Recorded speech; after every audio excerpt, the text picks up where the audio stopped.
താമരശ്ശേരി ഷഹബാസ് വധക്കേസിൽ കുറ്റാരോപിതരായ വിദ്യാർത്ഥികൾക്കെതിരെ KSUവും SFIയും പ്രതിഷേധിക്കുന്നു. +1 പ്രവേശനത്തിനായി വിദ്യാർത്ഥികളെ Thamarassery government vocational higher secondary സ്കൂളിൽ എത്തിച്ചപ്പോഴാണ് വിദ്യാർത്ഥി സംഘടനകൾ പ്രതിഷേധിച്ചത്.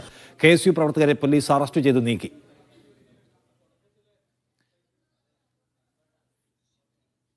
കൂടുതൽ വിവരങ്ങളുമായി ദൃശ്യ, കാര്യമായ പ്രതിഷേധം ഉണ്ടായോ?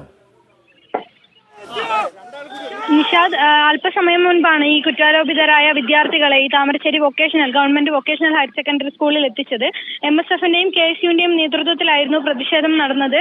ഈ വിദ്യാർത്ഥികളെ ഈ പ്രവേശനം അനുവദിക്കരുത് എന്ന് പറഞ്ഞായിരുന്നു ഈ പ്രതിഷേധം നടന്നത്. എന്തായാലും KSU MSF പ്രവർത്തകരെ ഇവിടെ നിന്ന് പോലീസ് അറസ്റ്റ് ചെയ്ത് നീക്കിയിട്ടുണ്ട്. വിദ്യാർത്ഥികളെ ഒരു കാരണവശാലും ഈ സ്കൂളിലേക്ക് കയറാൻ അനുവദിക്കില്ല എന്ന് പറഞ്ഞായിരുന്നു അവർ പ്രതിഷേധിച്ചിരുന്നത്. എന്തായാലും പോലീസിന്റെ കാവലിൽ തന്നെ വിദ്യാർത്ഥികളെ സ്കൂളിനകത്തേക്ക് കയറ്റിയിട്ടുണ്ട്. ഈ അഡ്മിഷനുള്ള നടപടിക്രമങ്ങൾ നടന്നു വരികയാണ്. ഈ പ്രവർത്തകരെ ഇവിടെ നിന്ന് നീക്കിയിട്ടുണ്ട്.